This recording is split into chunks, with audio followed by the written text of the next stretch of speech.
18, vamos a leer a partir del versículo 10. Dice la palabra: al día siguiente, el espíritu maligno de parte de Dios se apoderó de Saúl, quien cayó en trance en su propio palacio. Andaba con una lanza en la mano, y mientras David tocaba el arpa, como era su costumbre, Saúl se la arrojó, pensando: a este lo clavo en la pared. 2 veces lo intentó, pero David logró esquivar la lanza. Vamos a orar. Señor, te agradecemos en esta mañana. Una vez más, Señor, sabiendo que tú nos escuchas, y no solamente que nos escuchas, sino estás presente cuando nos reunimos en tu nombre.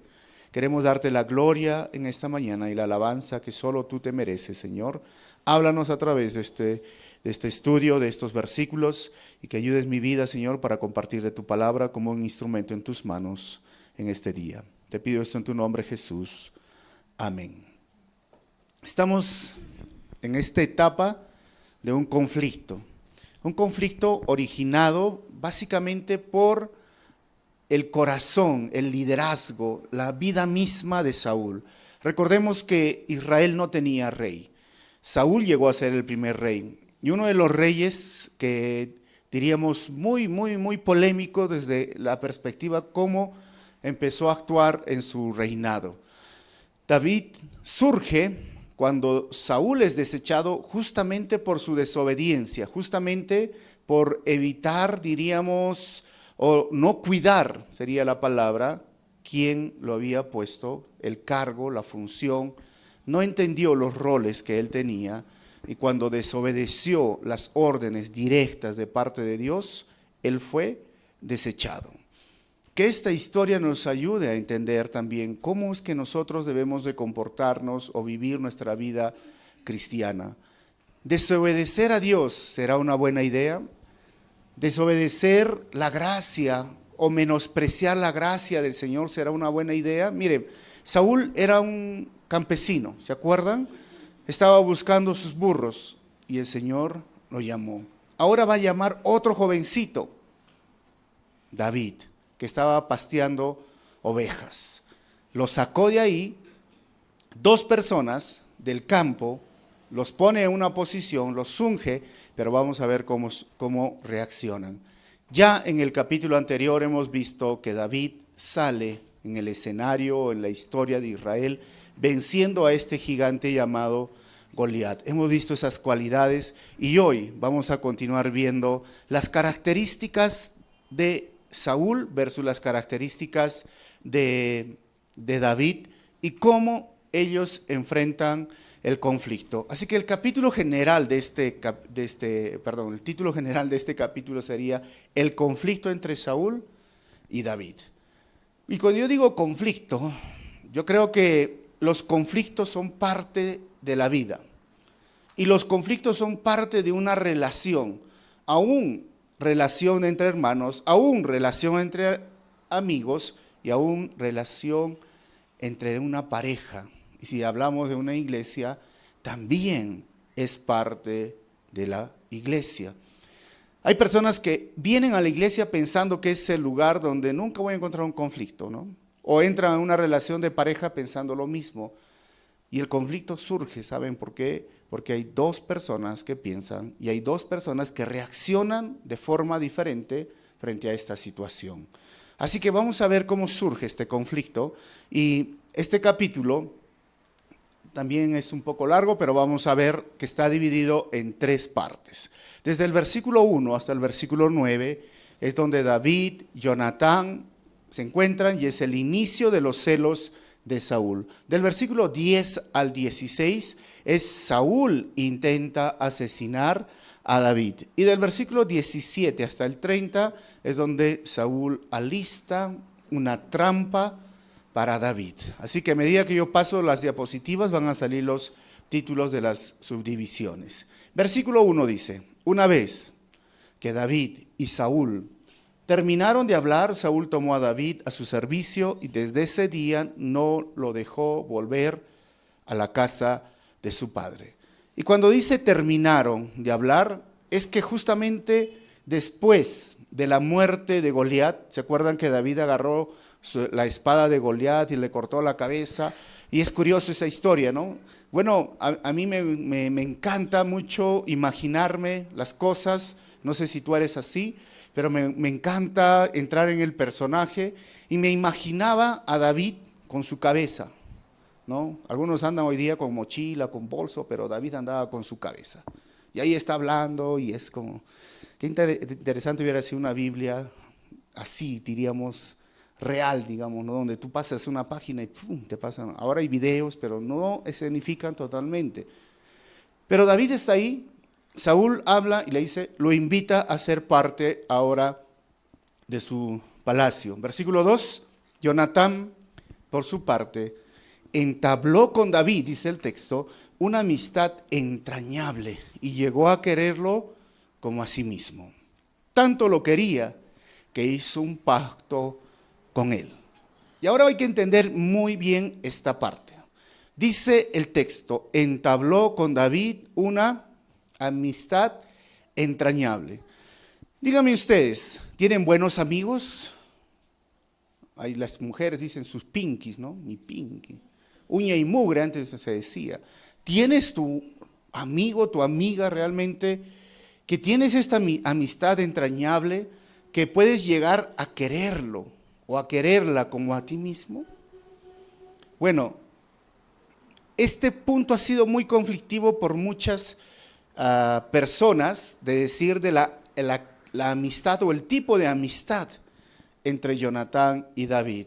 Algunos teólogos liberales que son pro homosexualismo han dicho que este texto y esta amistad y los otros textos que vamos a ver más adelante hace que hagan ver dentro de la escritura una relación homosexual.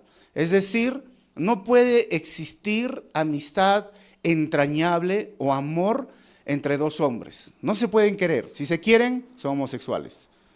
Entonces, el texto nos va a hacer entender, porque ellos sacan un texto fuera del contexto. Y si ustedes saben que siempre esto es un pretexto para cualquier cosa, ¿verdad? Más adelante, cuando Jonatán fallece, y por este tipo de amistad y por este pacto que hacen, David llora. Y cuando llora, él le encantaba escribir poemas, les encantaba la lírica, y ustedes saben, aquellas personas usan mucho la alegoría, entran al personaje, expresan sus sentimientos, sus emociones de una forma muy profunda, y él habla y dice, tu amistad fue mejor que el amor de las mujeres, o tu amor se puede decir, y alguno dice, no, ahí está pues, fue gay, fue homosexual, y no tiene nada que ver. Por eso digo, el contexto es un poema, es una forma literaria de expresar un sentimiento muy profundo, donde está viendo la muerte de su amigo, no, porque ellos hacen ver que es como David lo miraba a Jonatán y le decía en la cara, tu amor es mejor que el amor de las mujeres. ¿Se imaginan, no?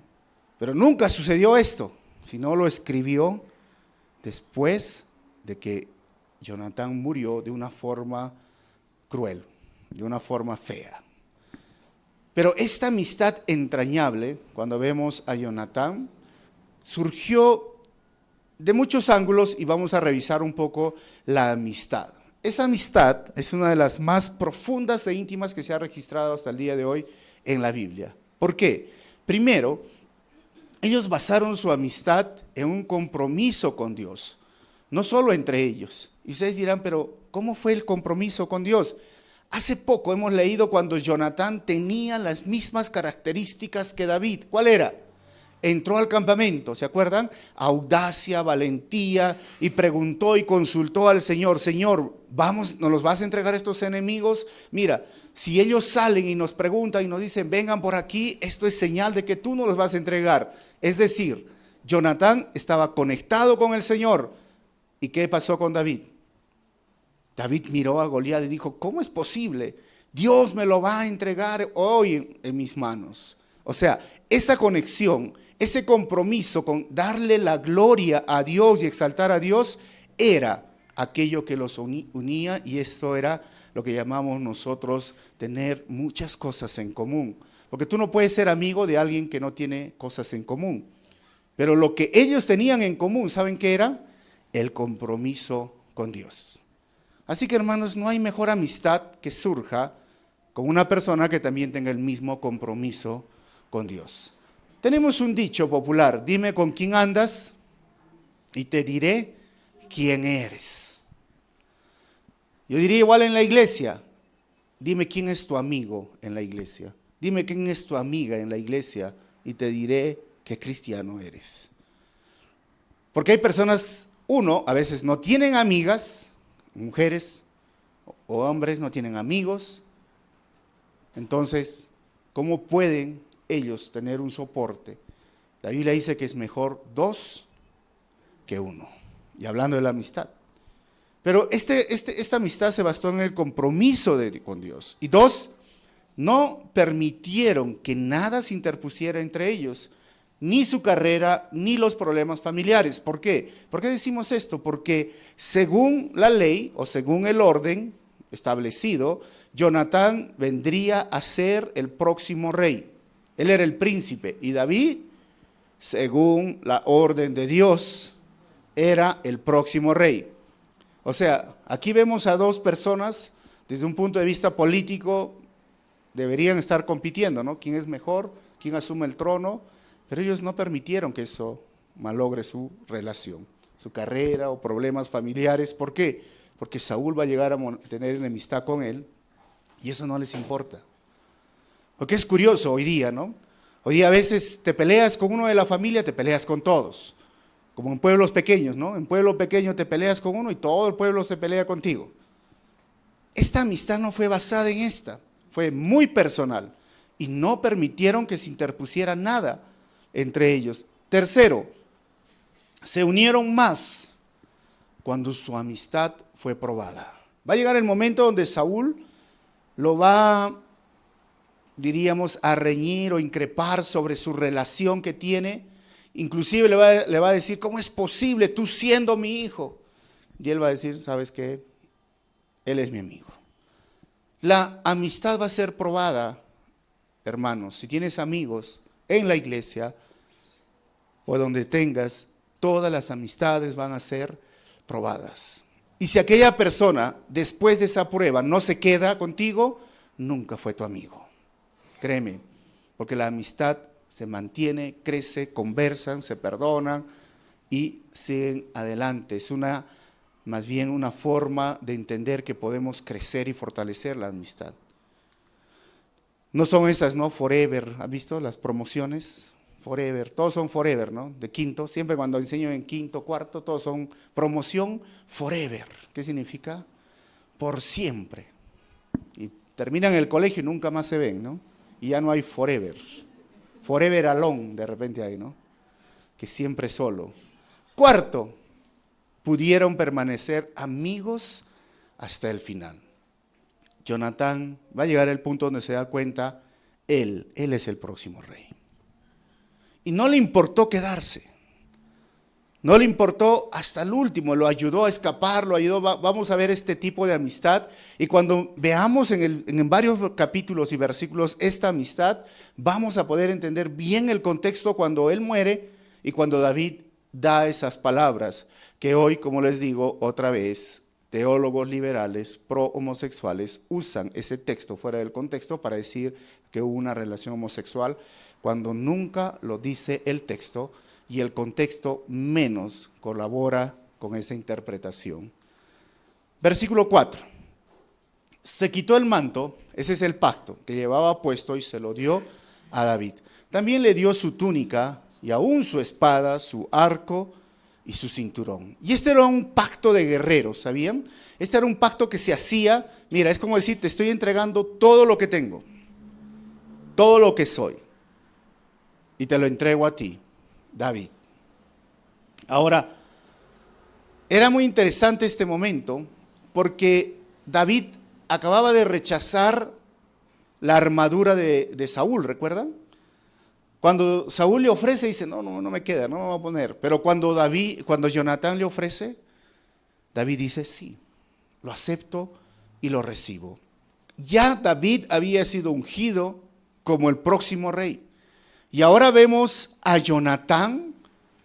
Si por alguna razón de repente Jonatán no sabía o lo sabía, vemos a Jonatán que le está rindiendo honor, le está rindiendo homenaje a David. Y vamos a ver cómo él lo recibe.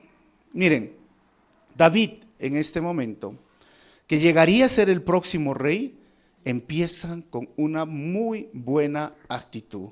Pero ¿cuánto tiempo demoró desde que fue ungido hasta que llegó a ser rey? ¿Saben cuánto tiempo, hermanos? 20 años antes de ser rey de Israel. 20 años. A veces cuando miramos ¿no? En la novela o en dibujitos animados o en la escuela dominical, pensamos que fue rápido. Antes era así y hoy día las personas se desesperan por esta parte que se llama procesos, tiempo, espera. Personas quieren ya de la noche a la mañana ascender de una forma espectacular. Y ese es el problema hoy día a veces con los trabajadores, ¿no? Los jovencitos, los millennials que le dicen. En 2 años ya quieren ser gerentes, ¿no? Ya quieren ser jefes ya, de trabajo. David pasó 20 años y en esos 20 años Dios fue formando, trabajando muchas áreas de su vida. Así que si en algún momento ustedes sienten, Dios me está llamando a hacer esto, Dios quiere que vaya a hacer esto, recuerda, estás en el proceso. Pero ¿cómo enfrentas esto? Puede ser que sigas calificado o puede ser descalificado, como en el caso de Saúl. Versículo 5.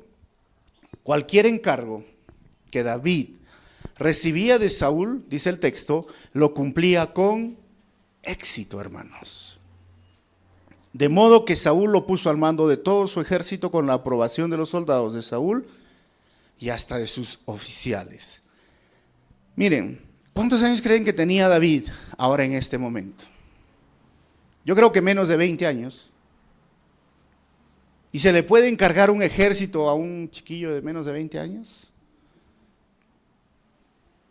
Tú dices, sí, pero no. Pero el texto dice que cada encargo que le daba Saúl, David lo cumplía con éxito. Entonces, son momentos para reflexionar, que no todos los jóvenes no sirven para nada, algunos dicen, ¿no? Estos son chiquillos, no. Hay jóvenes que le creen a Dios, hay jóvenes que quieren ser diferentes y puedes encargarles algunas labores. Yo estoy convencido, hermanos, y enseño que el liderazgo no empieza de viejito. ¿Saben cuándo empieza el liderazgo? Desde muy niño. Y apuesto por los niños, apuesto por los adolescentes, apuesto por los jóvenes. Aunque algunas personas van a decir, pero es que es muy chiquillo, 16 años, 17, 18, ¿a dónde lo llevas? A una conferencia para que se prepare, ¿no? Digo, apuesto por ellos. Porque el liderazgo no tiene edad cuando hay temor de Dios en el corazón. Lo único que interrumpiría el liderazgo, ¿sabes qué es? Que dejes de tener temor a Dios. Que dejes a un lado los mandamientos del Señor, que tu corazón se desvíe. Y ahí, no importa la edad, igual, has dejado que tu carne, has dejado a un lado de apreciar lo que el Señor quiere hacer por tu vida. Pero David, menos de 20 años, ya estaba ahí, dirigiendo el ejército. ¿Qué dice el texto? Versículo 6. Ahora bien, cuando el ejército regresó, después de haber matado David al filisteo, a Goliat, de todos los pueblos de Israel salían mujeres a recibir al rey Saúl. Al son de liras y panderetas cantaban y bailaban. ¿Quiénes salían a recibir al rey Saúl, hermanos? Las mujeres. ¿Y por qué las mujeres? ¿Por qué no los hombres? Siempre, ¿no? Las mujeres más curiosas. Pero dice que bailaban, cantaban, y Saúl pasaba y le gustaba ver esto. ¿Y qué decían? Versículo 7. Y exclamaban con gran regocijo: Saúl destruyó un ejército, pero David aniquiló a 10. Y esto sí fue complicado. Estaba acostumbrado, ¿no? Que la gente lo aplauda, que las chicas le griten, ¡ay, David! Si estuviese en este contexto, ¿qué dirían? Un selfie, Saúl, un selfie, un selfie, un selfie, un selfie. Pero llega el momento donde Saúl ya no es la estrella, sino ¿quién es? David. Los conflictos empiezan a surgir. ¿Quién provocó el conflicto? Es curioso. Diríamos, ¿pero cómo? ¿De dónde surgen? Simplemente es la reacción que tenemos frente a una situación. Hasta este momento, miren, David surge ahí como diríamos de la noche a la mañana, de la nada a la gloria, de llevar la comida a sus hermanos, y ahora es un campeón, es un vencedor. Y ahora la gente lo está elogiando. Ahora viene su momento de fama, como dice, la popularidad. Ahora todo el mundo sabe quién es David. ¿Cómo reaccionas tú? Te pregunto, ¿cómo asumes cuando las personas te dicen, bonito lo que has actuado, bonito lo que has cantado, bonito lo que has tocado, bonito lo que has enseñado, bonito estás haciendo tus adornos, tus decoraciones, tu trabajo? ¿Cómo actúas tú? Hermanos, yo digo que cuando seas elogiado y popular, no es prudente dejar que se te suba a la cabeza los elogios. No es prudente, no es sabio. El mismo Salomón decía, ¿no?, que es engañoso ese corazón cuando es aludido muchas veces. La adulación es un arma de doble filo. Porque bien puedes decir, qué chévere, lo he hecho bien, me anima, o bien puede subirse a tu cabeza. ¿Sabían? Hoy día se dice, hay que animar, ¿no? Hay que animar, anímenos a los jóvenes, dígale, está bien lo que has hecho, sí, está bien. Pero el problema no es el animar, el problema es el corazón de la persona que está recibiendo esa adulación. Nunca permitas que se te suba a la cabeza. Una gran cantidad de ministros, de líderes, de pastores, hoy no están dirigiendo o no están sirviendo, ¿sabes por qué? Porque han permitido que la popularidad, que la fama, que el elogio, que la adulación se les suba a la cabeza y se han olvidado que son siervos del Señor. Vamos a ver qué sucedió. Versículo 8. Disgustado por lo que decían, ¿cuál fue la reacción de Saúl? Saúl se enfureció y protestó. A David le dan crédito por 10 ejércitos, pero a mí por uno solo. Lo único que falta es que le den el reino. ¿Qué les parece? Pero era curioso porque el profeta, ¿qué le dijo? Ya tu reino ha sido quitado. Dios se levantó otro y él dice, lo único que falta, y no entendía todavía qué estaba pasando. 9. Y a partir de esa ocasión, Saúl empezó a mirar a David con recelo. Imagínense, hermanos.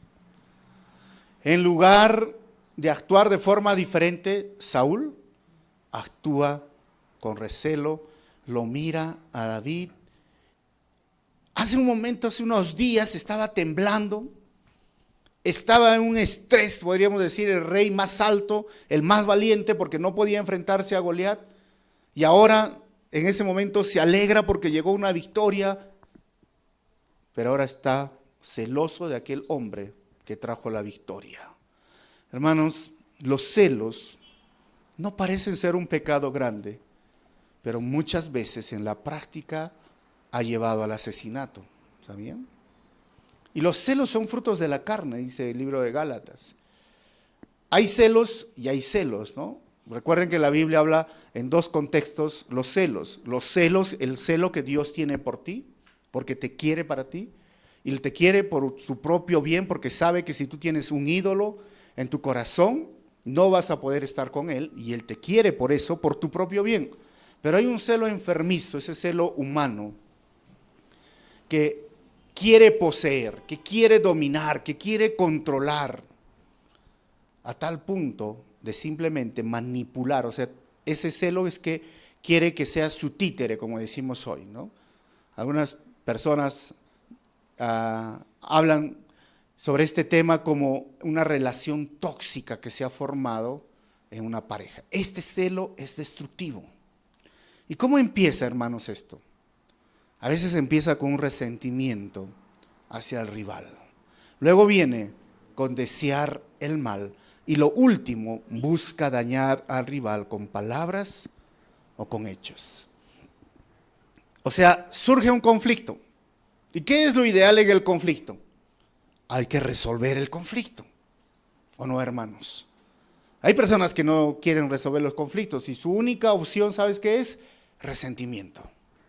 No te hablo, me enojo, no quiero verte y me resiento. Pero en eso se van destruyendo ahora, desean el mal y cualquier cosa negativa, cualquier asunto negativo que le pase a la otra persona, ellos celebran. Oh, así te quería ver. Y después de eso, buscan cómo dañar, perjudicar, ponen el chisme, ponen la murmuración con el único deseo de hacerle mal. Y algunos llegan hasta los hechos, como el caso ahora de Saúl, que va a llegar a actuar, hermanos, al punto de matar a David. En los periódicos salen personas motivadas por los celos, han hecho cosas horribles, ¿o no, hermanos? Sea hombre o sea mujer, porque la violencia, hermanos, no tiene género. Hombre y mujer han hecho cosas crueles a través de los celos. Desde quemar, en los noticias han visto, quemar vivos a su pareja, les han echado aceite, los han decapitado, no sé cómo voy a llamar, matado, destruido, mutilado sus partes, ¿no? O sea, han hecho cosas bárbaras. ¿Por qué? ¿Por el problema, por el conflicto? No, ¿sabes por qué? Porque no saben manejar los conflictos. Porque su corazón no está sometido al Señor. Porque se han alejado de Dios. El problema no es el conflicto, sino es cómo enfrentas el conflicto y cómo buscas solucionar. Como les dije en el principio, todo el tiempo vamos a tener conflictos. Y si no sabes manejar tus emociones, y si no sabes rendirte al Señor y entender claramente que Dios tiene algo especial para ti, los conflictos te pueden llevar a destruir no solo tu vida, la vida de otras personas. Versículo 10, vamos a seguir. Al día siguiente, dice, el espíritu maligno de parte de Dios se apoderó de Saúl, quien cayó en trance en su propio palacio y andaba con una lanza en la mano, y mientras David tocaba el arpa como era de costumbre, esto ya se mencionó y se enseñó, ¿recuerdan? De parte de Dios cayó un espíritu maligno. Y ahí es aquí que es curioso, ¿verdad? Hay que entender los testamentos, hay que entender el Antiguo Testamento, el Nuevo Testamento. En el Antiguo Testamento vamos a encontrar inclusive que Satanás era parte de la corte del Señor. Cuando ven en el libro de Job, dice que estaba la corte de los ángeles. ¿Y ahí quién creen que entró? Satanás. En el libro de Reyes también. Pero esto nos hace entender que Satanás o los demonios no son contrincantes de Dios. Al contrario, pueden, miren hermanos, en este caso, el Señor permite en su soberanía, esto es la soberanía, que un demonio con un espíritu inmundo venga sobre la vida de Saúl. Y algunas personas se preguntan, ¿y entonces Dios puede permitir que hoy venga un espíritu maligno sobre mí? Recuerden los testamentos, recuerden los pactos. En el antiguo pacto, el Espíritu Santo venía sobre una persona y luego se iba. Hoy somos templo del Espíritu Santo. Entonces ningún cristiano puede ser poseído por un demonio hoy, porque el Espíritu Santo mora, vive en nosotros. ¿Ok? Un pequeño resumen de lo que ya se enseñó antes. Pero vino, dice que David estaba tocando, y es curioso, ¿se dan cuenta qué estaba haciendo David? No sé si se puede entender esto. Miren, David había matado al gigante. David tenía fama. Oh, David mató a 10,000. ¿Cómo reaccionarías tú? Yo creo que entrarías mínimo, pues me tendrán que dar. ¿Qué le prometió Saúl? Dar su hija y qué más. Fuera, plata, no hay impuestos. Mínimo, si tú has logrado algo, que me den una posición. Ya David estaba dirigiendo, pero ahora músico. David no menospreció ninguna responsabilidad que se le daba. Él no agarró y dijo, pero que toque otro, pues, o sea, yo ya pasé otro level, como dicen, ¿no? Yo ya tengo la capacitación, mira, yo ya hice ya algo y ahora que toque otro, pues. No, por ahí estaba. David tocando, Saúl con una lanza en la mano, porque el espíritu ese maligno venía. Pero ¿qué sucedió? Dice el versículo 11, Saúl se lo arrojó.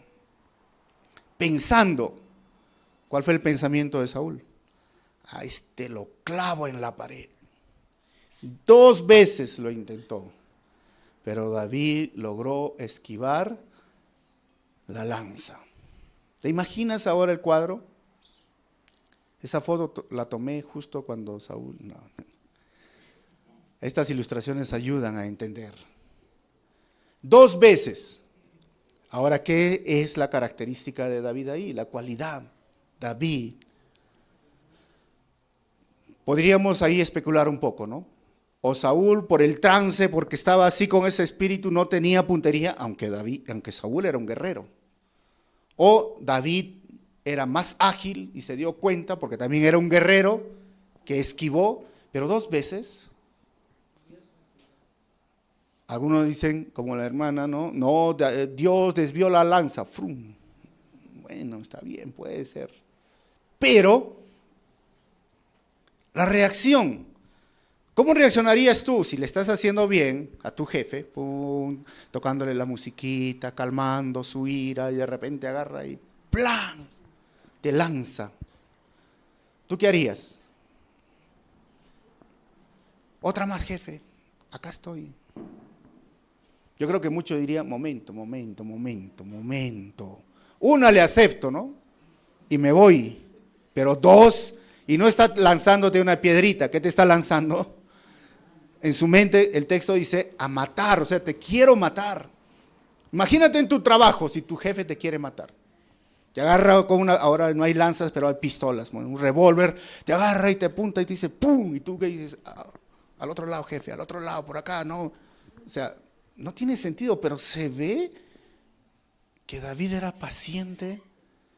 Se ve una de las características, aún podríamos decir, el saber soportar o entender la situación que estaba viviendo Saúl.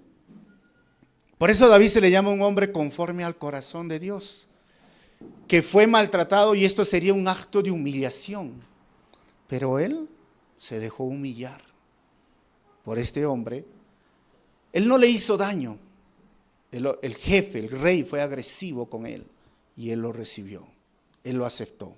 Versículo 12, Saúl sabía que el Señor lo había abandonado y que ahora estaba con David, por eso tuvo temor de David. Así que Saúl estaba recontra preocupado, estaba molesto, estaba ahí. Versículo 13, y ahora dice, lo alejó de su presencia, nombrándolo jefe de 1,000 soldados para que dirigiera el ejército de campaña. Dice, mejor, si no lo puedo matar, porque de repente se da cuenta, o podríamos especular, ¿no? Lancé bien y ¡frum! Algo, el Señor desvió la lanza, no sé, dijo, tengo otra idea, que otros lo maten. Eso es lo que surgió, miren, versículo 14. Pero David tuvo éxito en todas sus expediciones, porque el Señor estaba con él. Y al ver el éxito de David, otra vuelta, Saúl se llenó de temor. Y aquí vemos el contraste del escritor, no sé si lo estamos viendo. Mientras que en Saúl el Señor se alejó, ahora el escritor dice con David, el Señor estaba con él. Mientras que David surgía con valentía, con humildad, Saúl surgía ¿con qué? Con temor, con miedo, con desesperación, con ira. Dos líderes y vemos cómo reaccionamos frente a los conflictos. Versículo 16. Pero todos en Israel y Judá sentían, dice, gran aprecio por David porque él los dirigía en campaña. Así que lo puso como general, dice, mira, 10,000 soldados y él como es valiente va a ir delante. Pero era algo curioso. Siempre David salía vencedor. Siempre regresaba con los brazos triunfadores. ¿Por qué? Porque el Señor estaba con él. Hermanos, esto es algo muy curioso y espero que ustedes lo entiendan. Tú puedes ir a donde tú quieras o involucrarte en cualquier labor, involucrarte en cualquier tarea, empezar un proyecto. Pero si Dios no está contigo, de nada sirve. Por eso dice el Salmos 27, si Jehová no edifica la casa, en vano trabajan los albañiles o los constructores. En vano te levantas de madrugada y te acuestas tarde si el Señor no está contigo. De nada sirve. Muchos de nosotros emprendemos proyectos, pero al final vemos, ¿son bendecidos por Dios o no son bendecidos por Dios? ¿Cómo es posible que Dios se pueda ir de la vida de Saúl y no tener bendición? ¿Fue un Dios malo? ¿Fue un Dios que no quiere estar con él? No, él lo provocó. ¿Y cómo lo provocó? Desobedeció a Dios. Hoy se predican mucho desde los púlpitos. Dios te quiere bendecir. ¿Han escuchado esto, hermanos? Dios te quiere prosperar. Dios quiere sacar el campeón que hay en ti. Y les hacen ver a muchos cristianos que pueden ser bendecidos, pero aún pecando y aún viviendo una vida de pecado, no importa porque Dios te quiere bendecir. Y ese neoevangelio, esa predicación que hoy día es muy popular, les hace creer a muchas personas que son cristianos. Un día me encontré, estábamos con un misionero, un gringo, y le llevé a comer un cevichito. Está bien. Nos fuimos acá por la avenida Estados Unidos, no Estados Unidos de allá, sino la avenida Estados Unidos. Entramos y era curioso, porque había una mesa con una cerveza y decía, pero bueno, restaurante ya pues, ¿no? Y empezamos a comer el cevichito y nos pusimos a orar para comer el cevichito. Y la señora que estaba ahí en la mesa, que era la dueña, que estaba con la cerveza, cuando terminamos de orar se nos acercó y nos dijo, ¿ustedes son cristianos o son de qué religión? No, somos cristianos. Ah, yo también. ¿Y qué haces con tu cerveza? Tomando.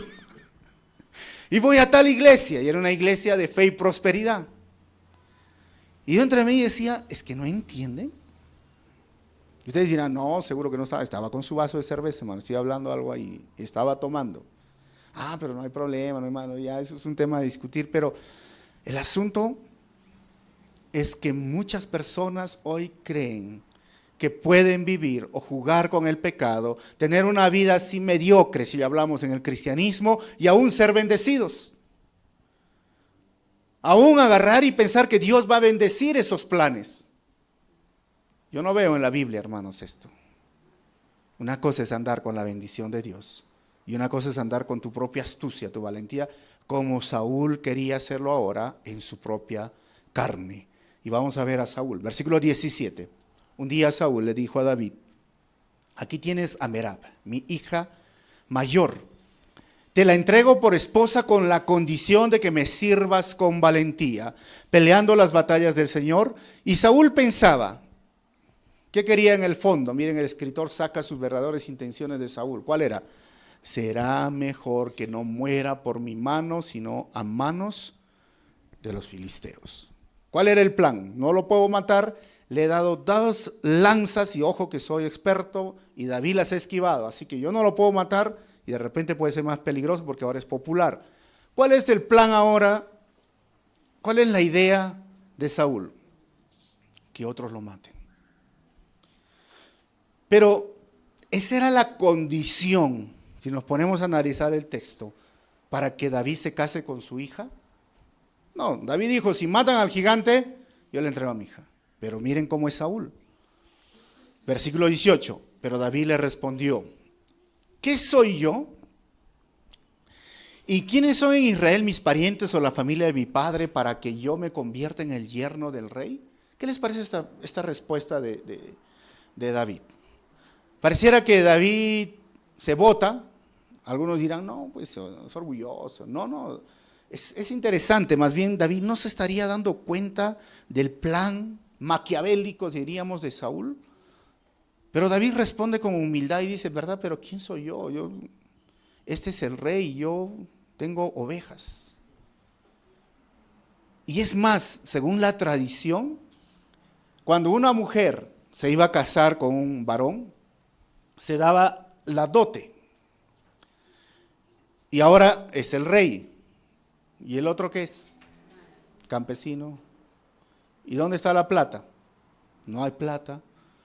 Entonces, Saúl quería provocarlo y David contesta con humildad, pero yo no soy nadie, no podría ser parte de la familia del rey. Así que en este momento de popularidad o fama, ya estamos viendo, Saúl se volvió orgulloso y arrogante.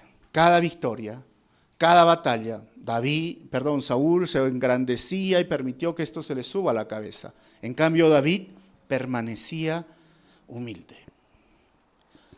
Y aún, hermanos, cuando la nación entera lo celebraba, ¿qué hacía David? Se mantenía con humildad. Y aún el rey le dice, va a ser ahí tu esposa, vas a ser mi yerno. ¿Y qué dice? No puedo ser. No soy nadie. Es interesante esto. Así que, hermanos, no debemos permitir que la popularidad haga olvidar quiénes somos en realidad. Hoy día se dice, ¿no? Dale dinero a ver al pobre y vas a ver realmente quién es. No sé si ustedes han escuchado esto, ¿no? Porque hay personas que no tienen dinero, pero si tuvieran dinero, hermanos, creo que ni te hablarían, ¿no? Ni te dirigirían la palabra. Dale un poco de fama, a ver, y vas a ver. Ya ni te ponen, ¿cómo dicen? Te bloquean hoy día. Ya no quieren saber nada. Mi pregunta para ti es cómo reacciones ante la alabanza y la honra. ¿Cómo reaccionas tú?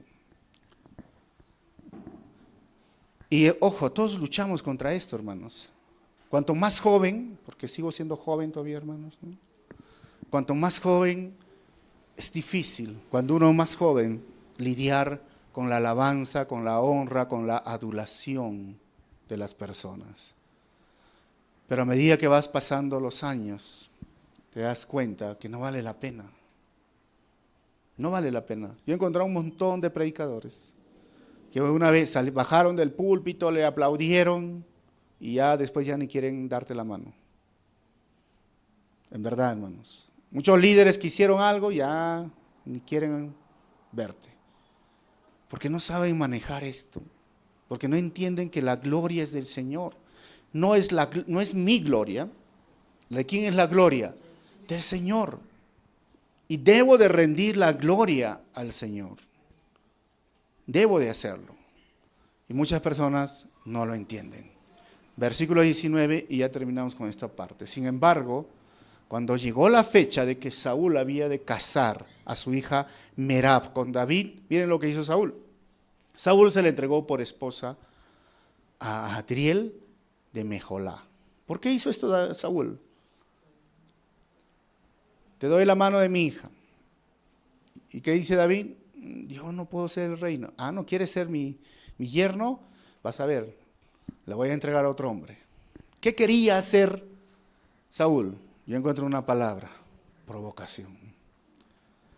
Quería provocarlo, miren, le tiró 2 lanzas y David no cayó en la provocación. Le ofreció su hija y se lo dio a otro. Quería provocarlo, quería ver que David reacciona y tenía motivos para agarrar y matarlo. Pero David No lo hizo, no cayó, como diríamos popularmente, no pisó el palito. ¿Han escuchado esta frase, no? No cayó a la provocación, al contrario, fue la humildad que lo cuidó. Versículo 20, Mical, la otra hija de Saúl, se enamoró de David. Cuando se lo dijeron a Saúl, le agradó la noticia. Y vamos a ver esta palabra, enamorar. Siempre cuando se habla de esta palabra, enamorar, es muy interesante en la Biblia. Yo encuentro Amnón y Tamar, ¿se acuerdan esta historia que al final terminó abusando de su hermana? Dice que se enamoró. ¿Recuerdan a Sansón con Dalila? ¿Qué dice el texto? Se enamoró. Y hay algunas, yo personalmente no veo en la Biblia este proceso entre parejas que se llama enamoramiento, como el derecho de abrazarse, besarse y tener sexo, y luego después dicen, vamos a ver si somos novios. No hay, y yo siempre le digo, amistades largas, noviazgos cortos, matrimonios para toda la vida. Pero algunos pastores me han dicho, pero ahí dice enamorar, pastor, ahí dice, así que entonces sí existe el enamoramiento. Yo le digo, no como el proceso, pero sí como el estado emocional de vivir enamorado. Y este estado emocional de estar enamorado, valga la redundancia, es un estado muchas veces de ceguera, de error, de equivocación. La gran mayoría, dígame, Amnón y Tamar, ¿estuvo en lo correcto? No. Sansón con Dalila, no. Y aquí a Mical, tampoco. Porque vamos a ver más adelante en el texto que realmente Mical no amaba a David. ¿Se enamoró de qué? Quizás de su fama. Porque ahora todo el mundo lo aplaudía, miraba y decía, con David sí puede ser, puede ser. Quería algo. Y eso es normalmente este estado de enamoramiento. ¿Sabes cuál es la característica de este estado? Jóvenes, si tú estás enamorado, ¿sabes qué es? El egoísmo. Una de las características, porque quieres a esa persona para ti. Y otra de las características es la idolatría. Porque haces de un ídolo de esa persona enamorada. Y vives para él y hasta rompes tu relación con Dios por esa persona. Porque no sabe manejar sus emociones. Pero eso lo vamos a dejar cuando llegue en su momento. Un pequeño adelanto nomás. Versículo 21. Y pensé, dice Saúl, y pensó, se lo entregaré a él como una trampa para que caiga en manos de los filisteos. Así que volvió a decirle a David, ahora si vas a ser mi yerno, mira que mi hija te está buscando, ¿no? Versículo 22. Entonces Saúl ordenó a sus funcionarios, hablen con David, mira, David no quiere, es difícil David, ¿no? En privado y díganle, oye, el rey te aprecia y todos sus funcionarios te quieren, acepta ser su yerno. 23. Esto se lo repitieron a David, pero él respondió, ¿creen que es cosa fácil ser yerno del rey? Yo no soy más que un plebeyo insignificante. Algunos dirán, ese es orgullo humilde. No es orgullo humilde. Ese es reconocer quién soy yo, pues. No soy nada. Los funcionarios le comunicaron a Saúl la reacción de David, versículo 25, pero Saúl insistió. Díganle a David, lo único que el rey quiere es vengarse de sus enemigos. Y como dote por su hija pide 100 prepucios de filisteos. No son monedas, por si acaso. En realidad, lo que Saúl quería era que David cayera en manos de los filisteos. ¿Cuál fue el plan? ¿Cuál fue la idea de Saúl? Miren, no lo puedo provocar. No lo puedo matar. Ahora lo mando con los filisteos y sale vencedor. ¿Qué voy a hacer? Lo voy a volver enemigo de los filisteos. Porque no solo estaba pidiendo la muerte, ¿qué estaba pidiendo? Los prepucios. Y si alguien no sabe qué son los prepucios, pregunte al que está a su costado. ¿Qué es un prepucio? Recuerden que ellos no eran circuncidados. ¿Está bien o no? Se basaba en la circuncisión y como no eran circuncidados, ellos también consideraban todo su cuerpo sagrado. Y al cortar los prepucios, estaba entrando en una etapa de ellos de ser muertos muy sagrados. Estaba entrando digamos, a burlarse o a degradarlos ya aún siendo muertos, a mutilarlos. Entonces Saúl dice, lo voy a convertir como el punto blanco, el foco de atención de los filisteos. No solo voy a pedir que mate, sino que me traiga acá los 100 prepucios. Y cuando se enteren que es David, por donde vayan, alguien lo va a matar. ¿Su idea de quién?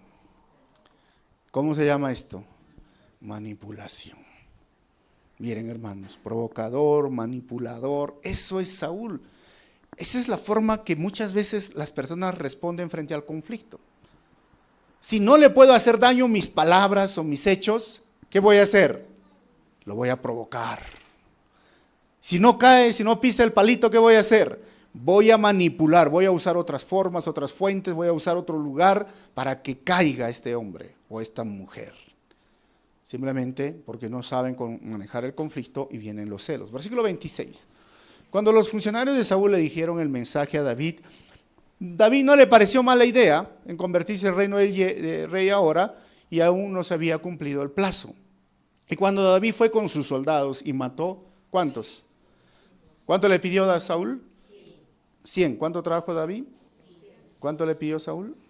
¿Cuánto trajo David? 200, para que se les quede bien grabados.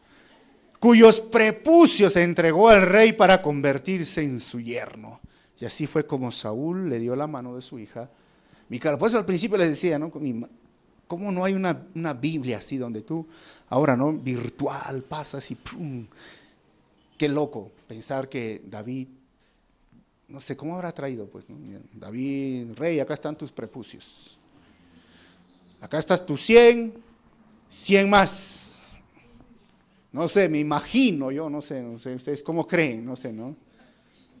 No sé, hermano, yo, mi imaginación. Esa era la dote. ¿Por qué David se menospreciaba y decía, yo no tengo nada para dar? Saúl quería provocarlo. Quería siempre en su mente hacer esto. Al final, cuando los funcionarios le hablan, dice, sí, no me parece mala idea. Y por querer hacer las cosas mejor, con excelencia, dice, mire, si me pides 100, yo te voy a hacer, ¿qué? 200. Y Jesús siempre también nos habló esto. Si aún tu enemigo te dice, llévame 1 milla, ¿qué tienes que hacer tú? Llévale 2. Si te pide tu capa, hasta dale tu bolso, dale todo. Eso se llama, hermano, ser realmente la búsqueda de la excelencia. Y muchas veces personas tienen luchas contra esto. Versículo 28. Saúl se dio cuenta de que en efecto el Señor estaba con David y de que su hija Mical lo amaba. 29, por eso aumentó el temor que Saúl sentía por David y se convirtió en su enemigo por el resto de su vida. ¿David quiso ser enemigo de Saúl? No. Todo vemos aquí la diferencia entre Saúl y el 30 para terminar. Además, cada vez que los jefes de los filisteos salían a campaña, David los enfrentaba con más éxito que los otros oficiales de Saúl.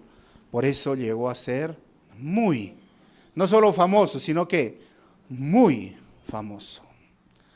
Vuelvo a preguntar, miren hermanos, 2 hombres.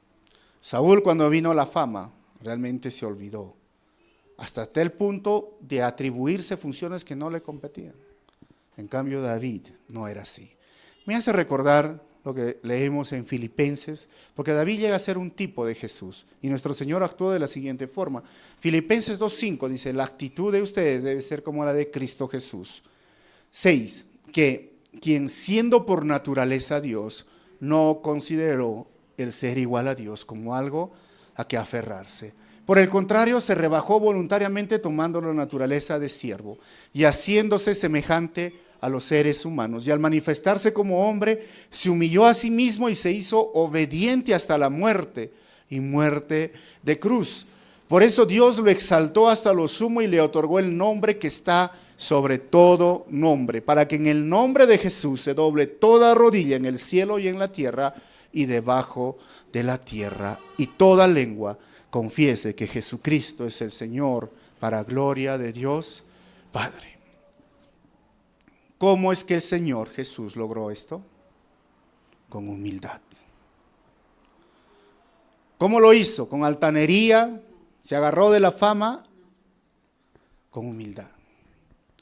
Hermanos, Dios puede usarte como instrumento en sus manos, pero sé humilde. Cuando nos humillamos ante el Señor, cuando le damos la gloria, Dios te puede llevar a muchos otros lugares y abrir puertas donde tú no te imaginas. Pero cuando empieces a desobedecer a Dios, las puertas van a ser cerradas. Conclusiones finales. Primero, la verdadera amistad supera aquellos obstáculos que se presentan en la relación. Así que, hermano, piensa esto. Si tienes un amigo, una amiga, si realmente es tu amiga, si realmente es tu amigo, se supera. Y un día estaba enseñando a los jóvenes en una iglesia y hablaba este punto, amistad entre hombre y mujer. ¿Podrá haber amistad entre hombre y mujer? Yo decía, tengo dudas, pero que somos buenos amigos. Digo, no existe esa buena amistad entre hombre y mujer. Mejor hombre con hombre, mujer con mujer. ¿Está bien? Si no, va a estar en la friend zone. O hoy día en la iglesia dicen la brother zone, ¿no? La brother zone. Te quiero como hermano. Y la otra, me destruyes el corazón. Porque no existe. Y esta amistad que yo estoy hablando es de hombre con hombre, mujer con mujer. Si hay una verdadera amistad, supera aquellos obstáculos que se presentan en la relación, como fue David y Jonatán. Número 2, el carácter del líder será probado por medio de su adulación o la fama. Este es el momento de tu prueba. Este es el momento. Mi vida ha sido probada. He ido a enseñar a varios lugares, a varios países, a varias ciudades acá. Y siempre hay personas que dicen, pastor, quieren fotos, selfie. Yo no regreso aquí, digo, mínimo, hermano, ¿no? O sea, hay que entender y aprender. Solo somos instrumentos en las manos de Dios. No tenemos nada en especial. Solo es Dios y la gloria sea para el Señor. Y número 3, los celos son frutos de la carne que necesitan ser derrotados, hermanos, al entender que debo de ser como mi Señor, según lo que dice Filipenses capítulo 2, versículos 5 al 9. ¿Cómo voy a derrotar los celos? Cuando entiendas que tu Señor nunca fue así. Cuando vivas conforme a lo que fue tu Señor. Que la actitud tuya debe ser como la de Cristo Jesús, quien siendo Dios nunca se consideró así como Dios, sino que se humilló a sí mismo. Cuando entiendas esto, vas a luchar contra los celos. Si dejas que tu carne crezca, no va a suceder. Vamos a cerrar nuestros ojos y vamos a orar. Señor, te agradecemos.